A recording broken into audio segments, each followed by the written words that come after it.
Hello students. After school के इस platform पर हम स्टार्ट करने जा रहे हैं एमएससी जूलॉजी फोर्थ सेमेस्टर के लिए स्पेशल क्लासेस। ये क्लासेस एक सीरीज है पीवाईक्यूज की, प्रीवियस ईयर पेपर्स के जो क्वेश्चंस हैं उनकी। हम उन क्वेश्चंस को वन बाय वन डील करेंगे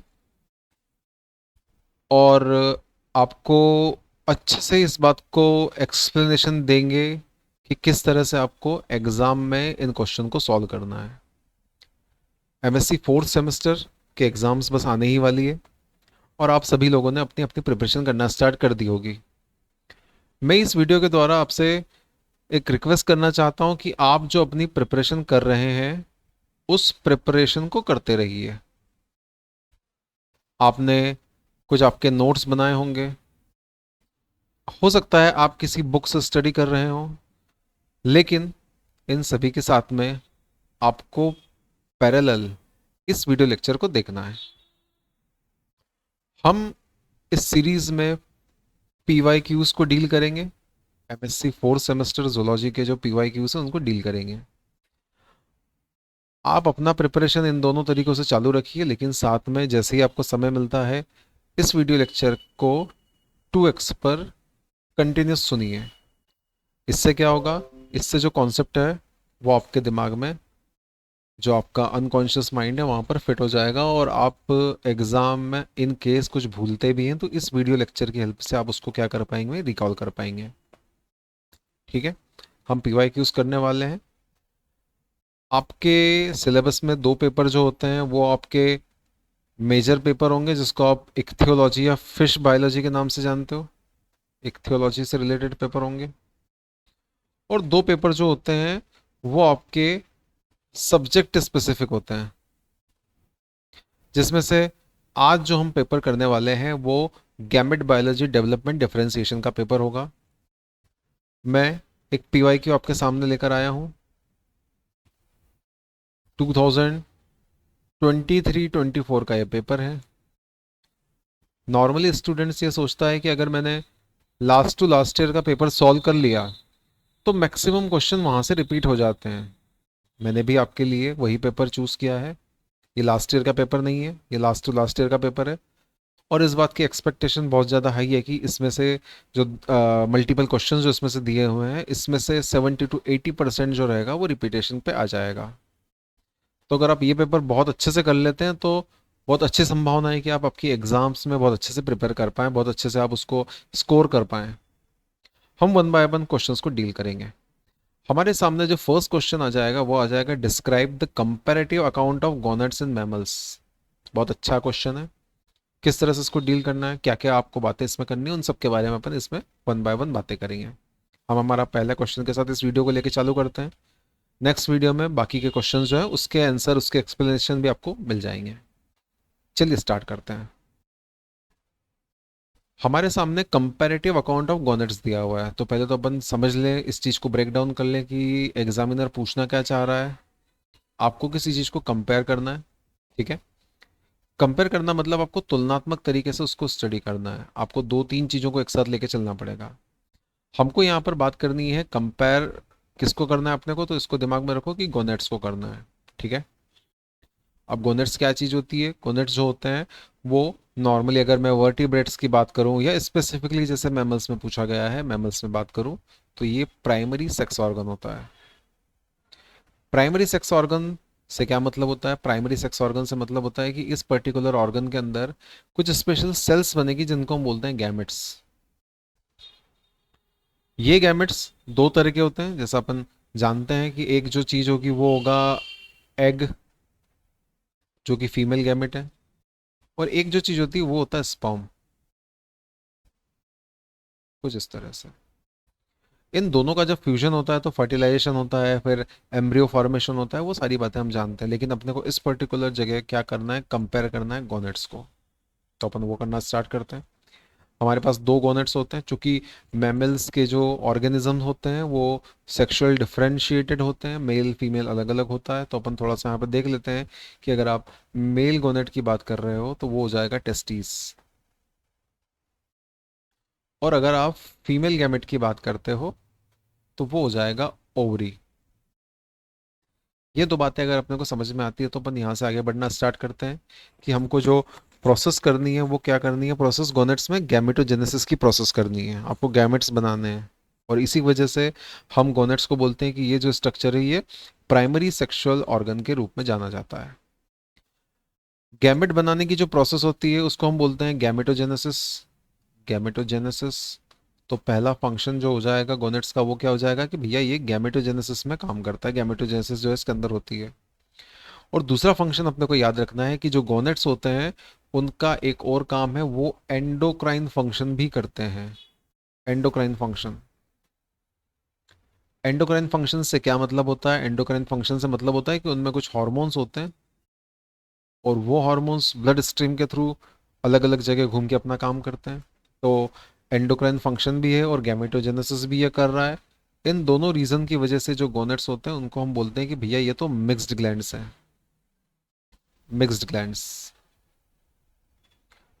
इंट्रोडक्टरी पार्ट में आपको ये सारी चीज़ें इन्वॉल्व करनी है और इसी के साथ आपको आगे बढ़ना है कि मेल जो है वो टेस्टिस के लिए, फीमेल जो है वो ओवरी के लिए।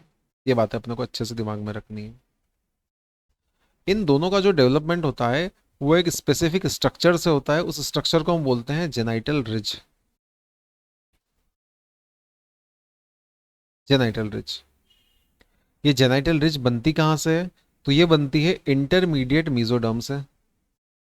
हम उसको भी थोड़ा सा मेंशन कर लेते हैं। इंटरमीडिएट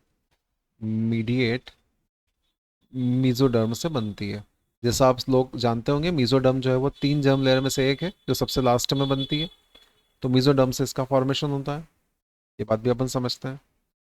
अगर हम मेल की बात करें तो मेल का जो सेक्स क्रोमोसोम का स्ट्रक्चर है वो ऐसा हो जाता है कि इसके पास एक एक्स और एक वाई होता है, जबकि फीमेल में अपन बात करते हैं एक्स एक्स की। अगर आपको यहाँ तक बात समझ में आती है तो अपन इसको थोड़ा सा डिटेल में लेके जाते हैं और मैं आपको एक छोटी सी चीज़ बताता हूँ कि नेचर किसी भी ऑर्गेनिज्म को फीमेलनेस की तरफ लेके जाती है। नेचर क्या करेगी? किसी भी ऑर्गेनिज्म को कहाँ पर लेके जाएगी? फीमेलनेस की तरफ लेके जाएगी। नेचर को किसी भी ऑर्गेनिज्म को क्या बनाना है? फीमेल बनाना है।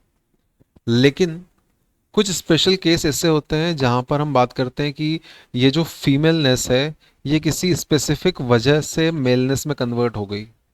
जो स्पेसिफिक वजह है जिसकी वजह से फीमेल जो है वो मेल में कन्वर्ट होती है वो है ये वाई क्रोमोसोम।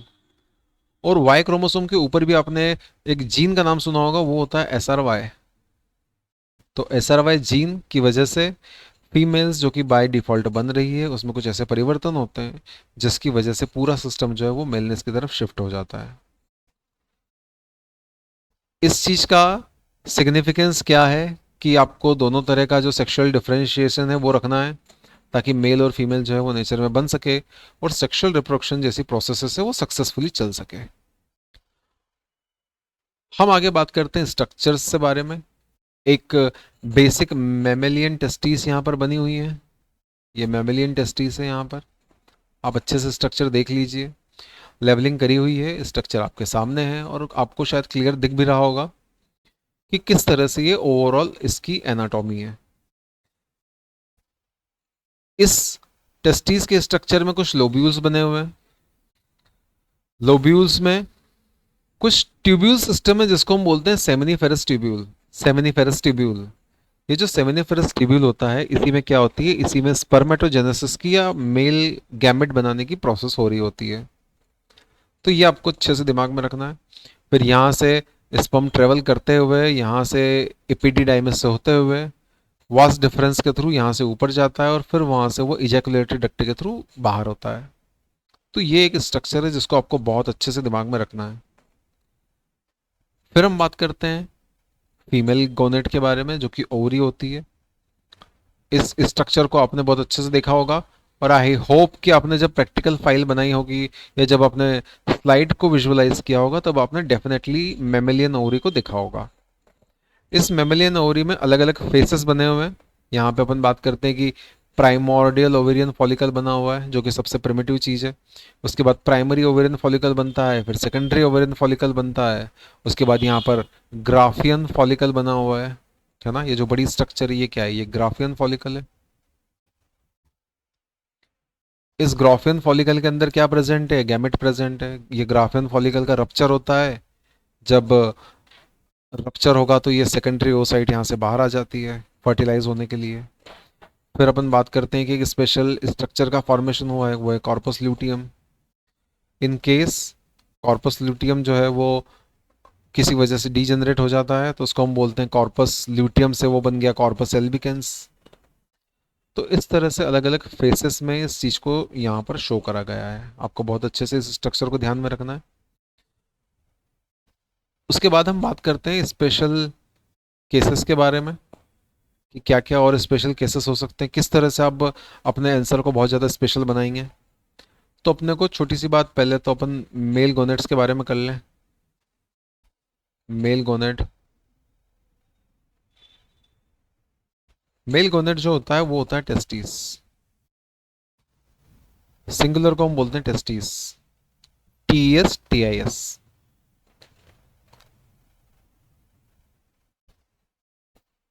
टेस्टिस में हम बात करते हैं पोजीशन के बारे में कि इसकी पोजीशन क्या है।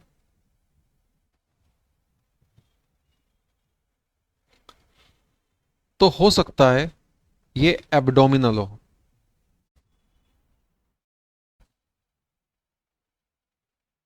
ये हो सकता है एब्डोमिनल हो।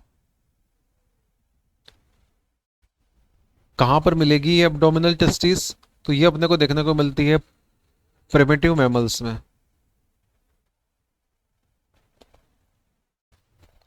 प्रिमिटिव मैमल्स में अपने को देखने को मिलेगी।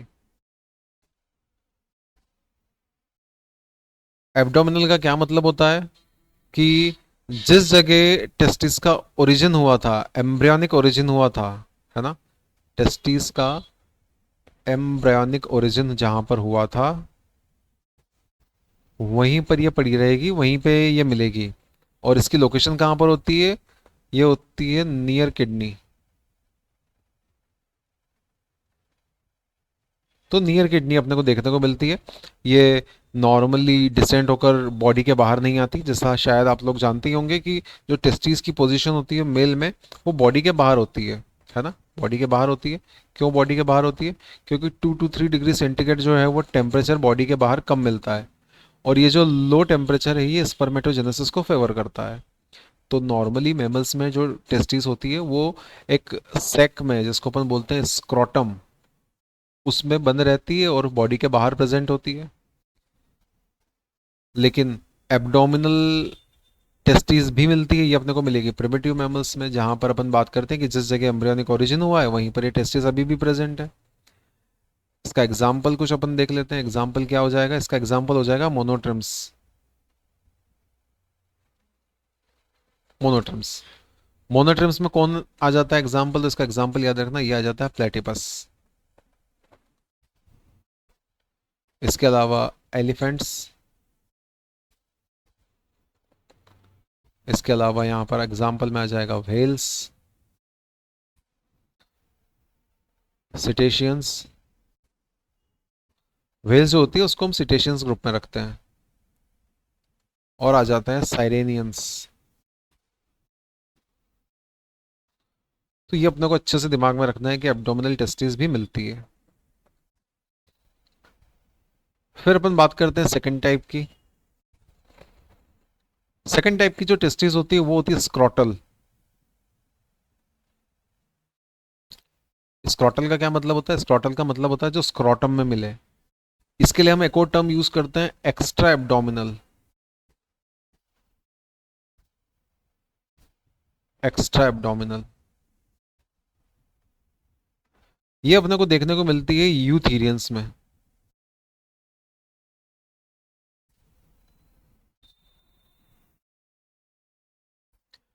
यूथीरियंस में अपने को देखने को मिलती है, जिसमें अपन बात करते हैं स्क्रॉटम की। तो ये भी अपने को थोड़ा सा दिमाग में रखना है कि स्क्रॉटम में ये प्रेजेंट होती है। इसमें अगर आप एग्जाम्पल लिखना चाहें तो ह्यूमन इसमें एग्जाम्पल हो जाएगा ना,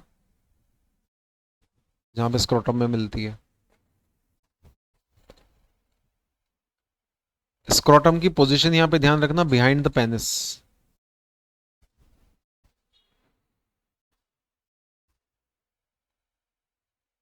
पेनिस के पीछे एक बैग लेग या सेक लेग स्ट्रक्चर होती है जो स्क्रॉटम होती है।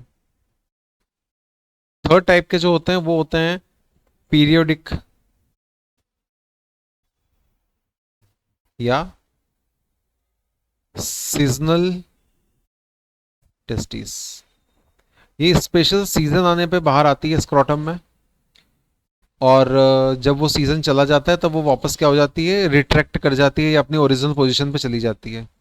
इसको इसको अपन कुछ यूं समझते हैं कि जैसे एग्जाम्पल के लिए अपन यहाँ पे कुछ बता दें कि ये एक स्ट्रक्चर है टेस्टिस का कुछ इस तरह से, और यहाँ पर एक कैनाल प्रेजेंट है। तो जब ब्रीडिंग सीजन आएगा, जब इसका ब्रीडिंग सीजन होगा, तब ये तो यहाँ पर प्रेजेंट होगी, स्पेशल काम कर रही होगी, जो भी इसका फंक्शन है वो कर रही होगी। लेकिन जैसे ही ब्रीडिंग सीजन चला जाएगा तो ये जो टेस्टिस है ये यहाँ से वापस इस कैनाल के थ्रू वापस पीछे हो जाएगी। जिस कैनाल के थ्रू ये पीछे होती है उस कैनाल को हम बोलते हैं इंगुइनल कैनाल। Inguinal canal. इसके एग्जाम्पल बहुत अच्छे अच्छे एग्जाम्पल हैं। पहला एग्जाम्पल तो इसमें अपने को बैट याद रखना है, बैट। इसके अलावा रोडेंट्स याद रखना है। रोडेंट्स एक्चुअल में वो ऑर्गेनिजम्स होते हैं जिनके आगे के जो दो दांत होते हैं वो बाहर निकले हुए होते हैं। नॉर्मली अपन बात करते हैं इंसाइजर्स की। और इसके अलावा ऐसे मैमल्स आ जाएंगे जो इंसेक्टिवोर्स हैं। इंसेक्टिवोर्स जैसे एंटीटर।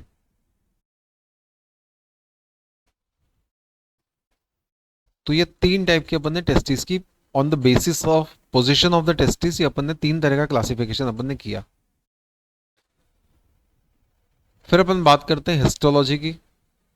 टेस्टिस की हिस्टोलॉजी कैसी है? हिस्टोलॉजी का मतलब है कि टिश्यू ऑर्गेनाइजेशन कैसा है टेस्टिस का। तो कुछ लेयर्स अपने को याद रखनी है, कुछ स्ट्रक्चर्स अपने को अच्छे से याद रखनी है, जिसमें से पहली स्ट्रक्चर आप मेंशन करोगे ट्यूनिका एल्बुजिनिया।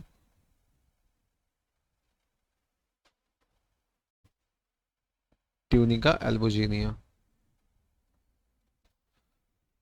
ये कवर करता है टेस्टिस को, और जो भी चीज कवर करती है उसका काम होता है प्रोटेक्शन करना। प्रोटेक्शन करना।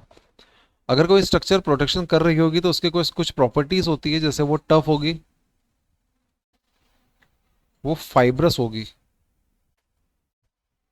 तो ये दोनों प्रॉपर्टी ट्यूनिका एल्बुजिनिया के पास है।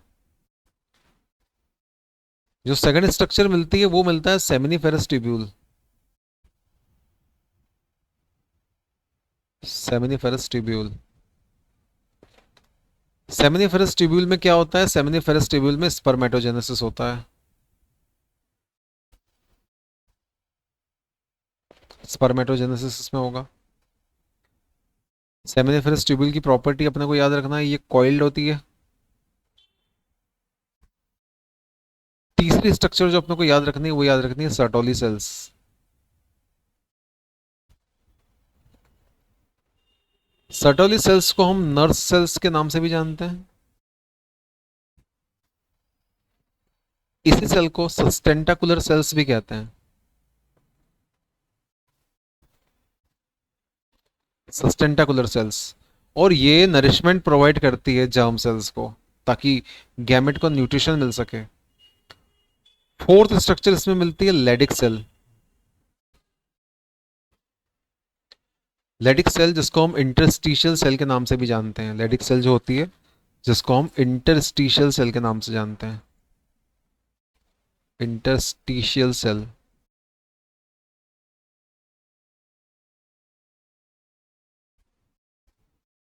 Leydig cell. लेडिक सेल से एक हार्मोन रिलीज होता है, उस हार्मोन का नाम है टेस्टोस्टेरोन।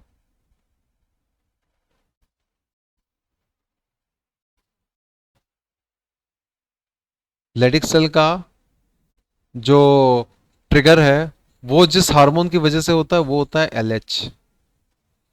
और सर्टोली सेल का जो ट्रिगर है वो जिस हार्मोन की वजह से होता है वो है एफएसएच, ल्यूटिनाइजिंग हार्मोन और फॉलिकल स्टिमुलेटिंग हार्मोन।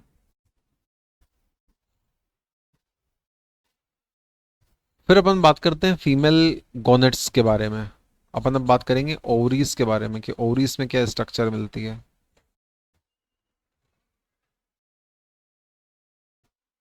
ओवरीज,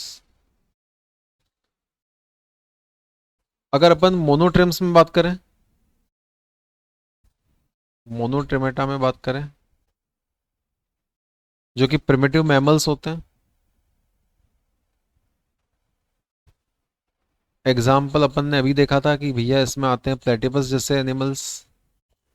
और इनके बारे में बोला जाता है कि जैसा बर्ड में ऑर्गेनाइजेशन होता है वैसा प्लेटिपस में भी नॉर्मली लेफ्ट ओवरी फंक्शनल होती है,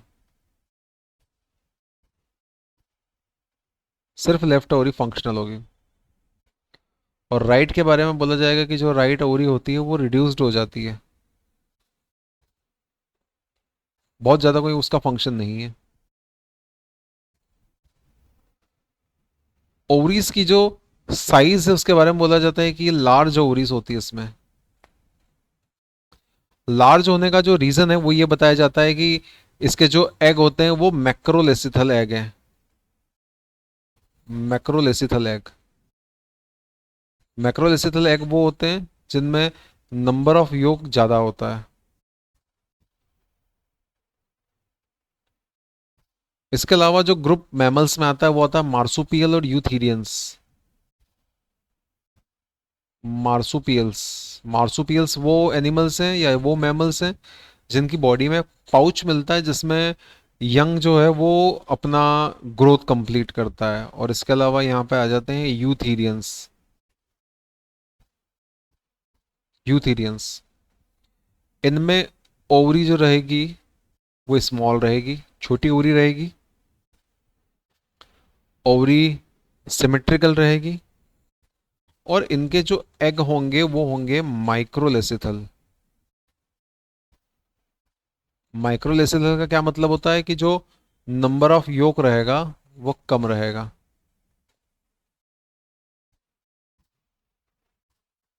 इस तरह की जो ओवरी होती है उसको अगर आपको किसी स्पेसिफिक प्लेस पर स्टेबल बनाए रखना है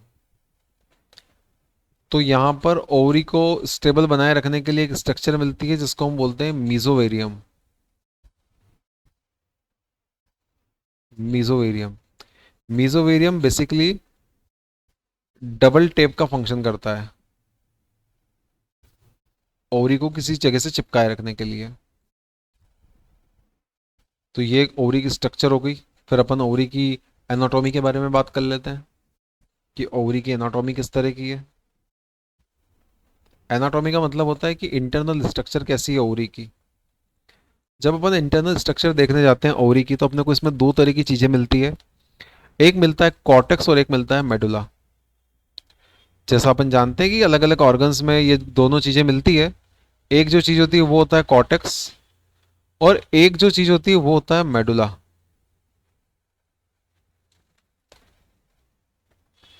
कॉर्टेक्स नॉर्मली आउटर एरिया होता है। यहां पर अपने को क्या देखने को मिलेगा, यहां पर अपने को देखने को मिलेंगे ovarian follicles.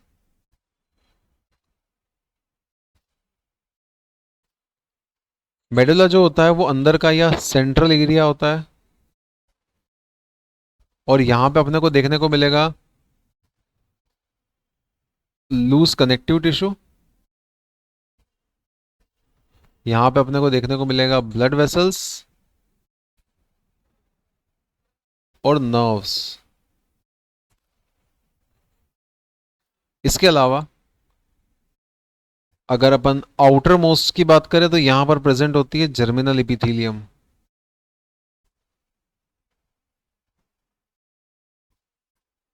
Germinal epithelium outer most present होगी।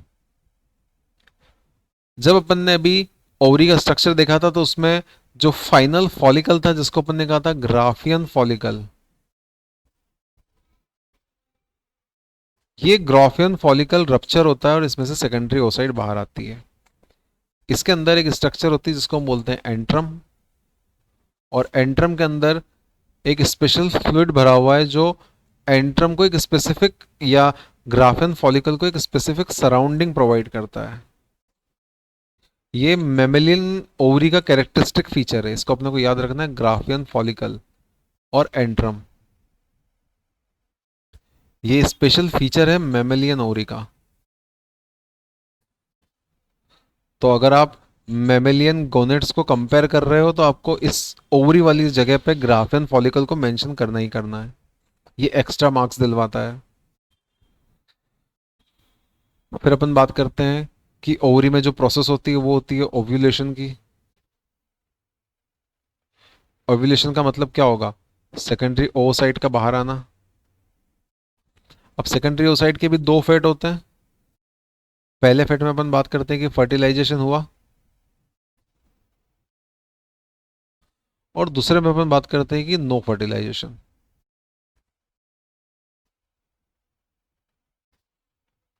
अगर फर्टिलाइजेशन हुआ तो यूटेरस जो कि प्रिपेयर हुआ है उसमें जायगोट का इम्प्लांटेशन हो जाएगा। जबकि अगर फर्टिलाइजेशन नहीं हुआ है तो हम बात करेंगे मेंस्ट्रुअल साइकिल की। तो ये दो फेट होते हैं सेकेंडरी ओवसाइट के। यहां पे अपन बात करते हैं कॉर्पस ल्यूटियम की, और यहां पर अपन बात करते हैं कॉर्पस एल्बिकेंस। कॉर्पस ल्यूटियम से जो हार्मोन रिलीज होता है वो है प्रोजेस्टेरॉन, और यहां पर नो प्रोजेस्टेरॉन।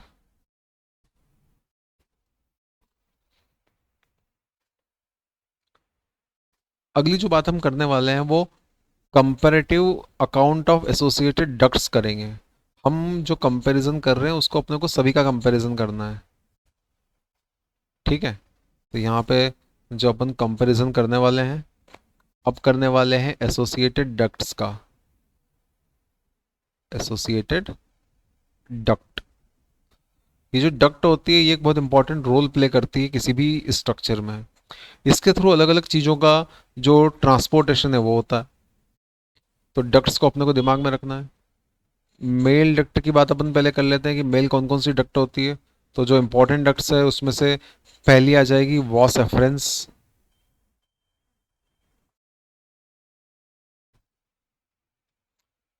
सेकंड आ जाएगा एक सिस्टम जिसको अपन बोलते हैं एपिडिडाइमिस। थर्ड में अपन बात करते हैं वॉस डिफरेंस।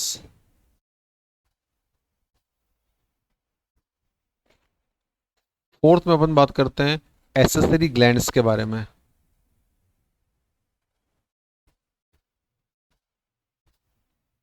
एसेसरी ग्लैंड्स में हमारे पास आ जाता है सेमाइनल वेसिकल।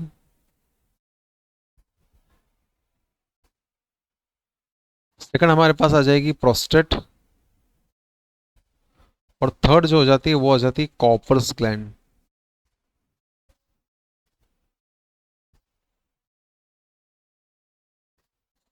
तो ये एक मेमेलियन कंपोजिशन है डक्ट सिस्टम का, जो कि नॉर्मली मेल में अपने को देखने को मिलता है। फिर अपन फीमेल में बात करते हैं, फीमेल में कौन कौन सी डक्ट देखने को मिलती है। यहाँ पे अपन बात करेंगे फीमेल डक्ट सिस्टम से रिलेटेड। फीमेल डक्ट सिस्टम में जो इंपॉर्टेंट डक्ट अपने को देखने को मिलती है वो होता है duplex uterus. Duplex uterus.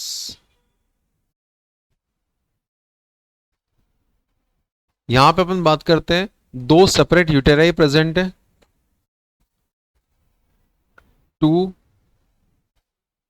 Separate यूटेराई present है। ये अपने को देखने को मिलेगा मार्सुपियल्स और रोडेंट्स में। मार्सुपियल और रोडेंट्स में देखने को मिलेगा।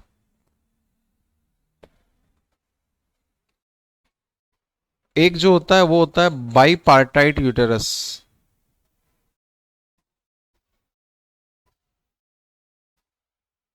ये अपने को देखने को मिलता है कार्निवोर्स में, जैसे कैट्स एंड डॉग्स।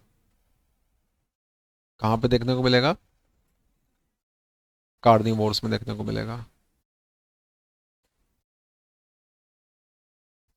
तीसरी जो कंडीशन देखने को मिल सकती है वो मिल सकती है बाइकॉर्न्यूएट।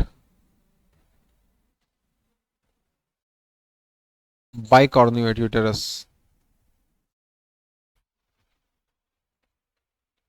ये फ्यूज्ड स्ट्रक्चर होती है और ये अपने को देखने को मिलता है शिप में, कैटल्स में और पिग्स में। और फोर्थ स्ट्रक्चर जो अपने को देखने को मिलती है वो देखने को मिलती है सिंप्लेक्स यूटेरस, जिसमें सिंगल यूटेराइन बॉडी होती है, सिंगल बॉडी प्रेजेंट होती है। और ये अपने को देखने को मिलता है ह्यूमंस में। इसके अलावा ये प्राइमेट्स में देखने को मिलेगा। प्राइमेट्स का मतलब होता है एप लाइक एनिमल्स। तो यहां तक अपने को थोड़ा सा इस चीज को क्लियर करते हुए चलना है कि इतना कंपैरिजन अपने को मिनिमम करना ही करना है। फिर हम बात करते हैं एक कंपैरेटिव चार्ट की, जिसमें अपन यहां पर बात करते हैं प्रोटोथीरिया, फिर अपन बात करते हैं मेटाथीरिया, और फिर हम बात करते हैं यूथीरिया की। क्योंकि आप लोग क्लासिफिकेशन ऑलरेडी पढ़ के आए हो, तो इसके क्लासिफिकेशन पे मैं बहुत ज़्यादा डिटेल नहीं जाने वाला हूँ। मैं यहाँ पे इस बात को स्किप कर रहा हूँ कि प्रोटोथीरिया क्या होता है, मेटाथीरिया और क्या होता है, यूथीरिया क्या होता है। ये मैमल्स का बेसिक क्लासिफिकेशन है जो आपने कंपैरेटिव अकाउंट ऑफ कार्डेट्स में एक बार ऑलरेडी कर लिया होगा। अगर आपको ये नहीं पता प्रोटोथीरिया, मेटाथीरिया और यूथीरिया क्या है, तो मैं सजेस्ट करना चाहूँगा कि आप एक बार मैमेलियन क्लासिफिकेशन सिस्टम को थोड़ा सा और ओवरव्यू कर लें। उससे आपको थोड़ा सा और अच्छे से आइडिया हो जाएगा। इन केस आपको लगता है कि मैमेलियन क्लासिफिकेशन सिस्टम जो है वो थोड़ा सा टफ है, तो आप कमेंट सेक्शन में मुझे बताइए। मैं एक डिटेल वीडियो बनाऊंगा जिसमें अपन बात करेंगे मैमेलियन क्लासिफिकेशन की। या इन केस अगर आपको और कोई डाउट होता है तो उसको भी आप कमेंट सेक्शन में बोल सकते हैं मुझे। मैं उस बारे में भी या उस टॉपिक के बारे में भी एक वीडियो बना के आपको प्रेजेंट कर दूंगा। तो हम यहाँ पे बात करते हैं टेस्टिस पोजीशन के बारे में। अभी तक जो अपन ने बातें करी उसका एक समरी हो जाएगी। प्रोटोथीरिया में क्या होता है ये? एब्डोमिनल। मेटाथीरिया में क्या होता है ये? स्क्रोटल। और यूथीरिया में क्या होता है ये? स्क्रोटल। लेकिन मेटाथीरिया में जो पेनिस की पोजीशन है वो पीछे की तरफ है और स्क्रोटम आगे की तरफ है। तो यहाँ पर मैं एक टर्म यूज करूंगा, प्रीपिनाइल। प्रीपिनाइल का मतलब होता है पेनिस के आगे। और यूथीरिया में यही चीज होती है, पोस्ट पेनाइल। पोस्ट पेनाइल का मतलब होता है कि पेनिस के पीछे प्रेजेंट होगा स्क्रोटम।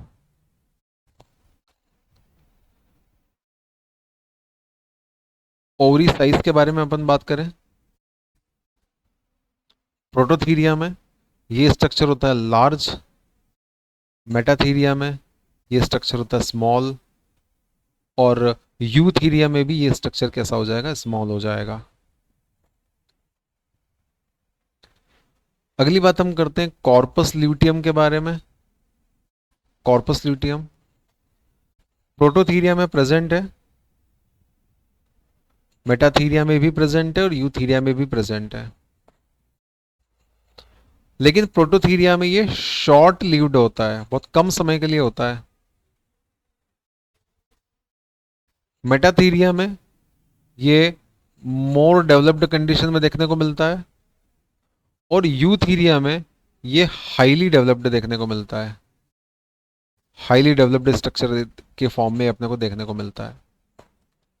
तो ये एक छोटी सी बात अपने को बहुत अच्छे से क्या करनी है, दिमाग में रखनी है। फिर अपन थोड़ा सा कंपैरेटिव चार्ट के बारे में देख लेते हैं, क्या क्या कंपैरेटिव चार्ट और इसमें हो सकते हैं। तो उसको अपन थोड़ा सा डिटेल में देख लेते हैं। यहाँ पर अपन बात करते हैं जो गोनेट्स के बारे में, उसका एक स्पेसिफिक पैटर्न है जिसको अपन डील करते हैं। जब भी आप गोनेट्स के बारे में बात करते हो तो पहली जो दिमाग में अपने को बात रखनी है वो ये रखनी है कि कोई भी गोनेट अगर प्रेजेंट होगा तो अप टू 6 वीक ये बाई पोटेंशियल होता है। ये बाई पोटेंशियल होता है। बाई पोटेंशियल का मतलब क्या होता है कि जो गोनेड है उसके पास दोनों तरह के पोटेंशियल प्रेजेंट है कि वो ओवरी भी बन सकता है और वो टेस्टिस भी बन सकता है। एक्स एक्स और एक्स वाई के बारे में अभी अपन बात नहीं कर रहे हैं। 6 वीक तक ये सारी कहानी सेम चलती है बाई पोटेंशियल के फॉर्म में, लेकिन जैसे ही 6 वीक के बाद जो स्टोरी है वो चेंज होने लगती है कि वाई अपना एक्सप्रेशन शो करता है और वाई की वजह से अगर वाई प्रेजेंट है तो ओवरी जो रहती है वो टेस्टिस में कन्वर्ट होने लगती है और इससे आगे मेलनेस डेवलप होती है। आगे जो है वो क्या होगी, मेलनेस डेवलप होगी। हम एक स्पेशल कंपैरेटिव चार्ट यहां पर बना लेते हैं टेस्टिस और ओवरी से रिलेटेड। यहां पर अपन मेंशन करते हैं टेस्टिस और यहां पे अपन मेंशन करते हैं ओवरी और इस जगह अपन ले लेते हैं कैरेक्टर्स। वन बाय वन देखते हैं कि किस तरह से ये काम करता है। हम फर्स्ट कैरेक्टर ले लेते हैं लोकेशन के बारे में। टेस्टिस की जो लोकेशन होती है वो होती है स्क्रोटम, जबकि ओवरी प्रेजेंट होती है पेल्विक कैविटी में।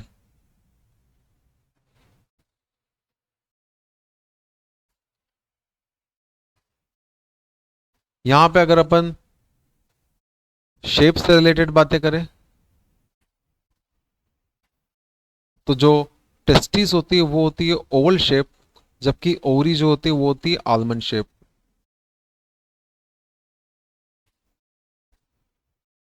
फंक्शन की अगर अपन बात करें तो टेस्टिस का मेजर फंक्शन जो है वो है स्पर्म बनाना और यहां पर जो होता है वो है ओवा का प्रोडक्शन। स्पर्म बन रहा है तो यहाँ पे जो प्रोसेस होगी वो होगी स्पर्मेटोजेनेसिस और यहाँ पर जो प्रोसेस होगी वो होगी ओजेनेसिस। हॉर्मोन्स की अगर अपन बात करें तो जो मेजर हार्मोन टेस्टिस से रिलेटेड होगा वो होगा टेस्टोस्टेरोन। टेस्टोस्टेरोन और ओवरी रिलेटेड जो हार्मोन होगा वो होगा एस्ट्रोजन और progesterone. Oestrogen and progesterone.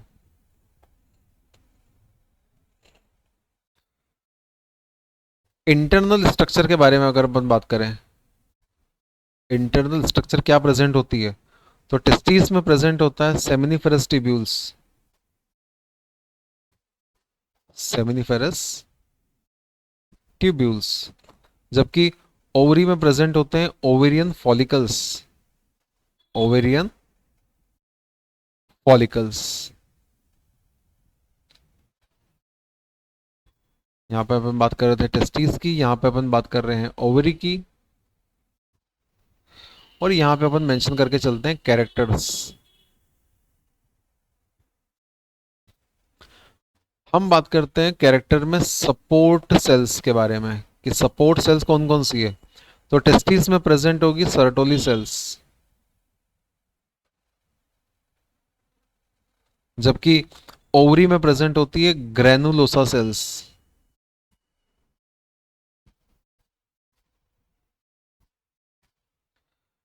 Character में अगर अपन बात करें एंडोक्राइन सेल्स की, हार्मोन रिलीज करने वाली सेल्स कौन कौन सी है, एंडोक्राइन सेल्स। तो टेस्टिस में प्रेजेंट होती है Leydig cell. Although Sertoli cell भी हार्मोन रिलीज करती है, तो मैं अगर हार्मोन्स के बारे में बात करूंगा तो इन दोनों सेल्स को मेंशन करूंगा। ये दोनों हार्मोन सिक्रेटिंग सेल्स है और यहां पर जो प्रेजेंट होती है वो होती है थीका सेल्स।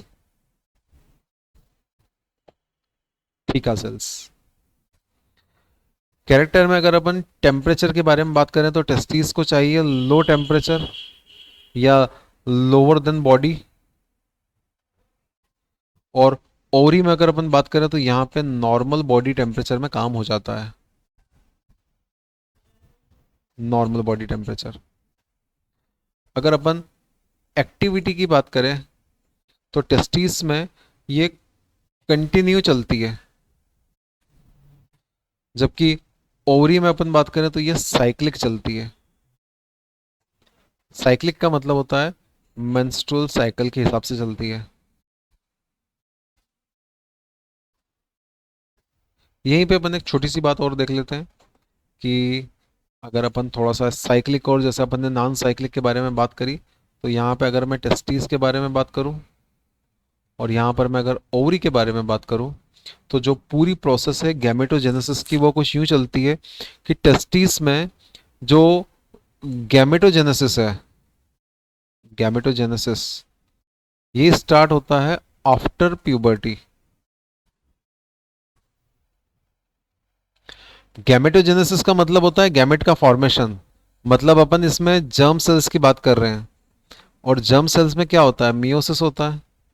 तो जो मियोसिस की प्रोसेस होती है वो आफ्टर प्यूबर्टी होती है। ये एक इंपॉर्टेंट पॉइंट है जो अपने को दिमाग में रखना है। जबकि ओवरी को अगर आप कंपेयर करोगे तो इसमें मियोसिस की प्रोसेस बिफोर बर्थ चालू हो जाती है।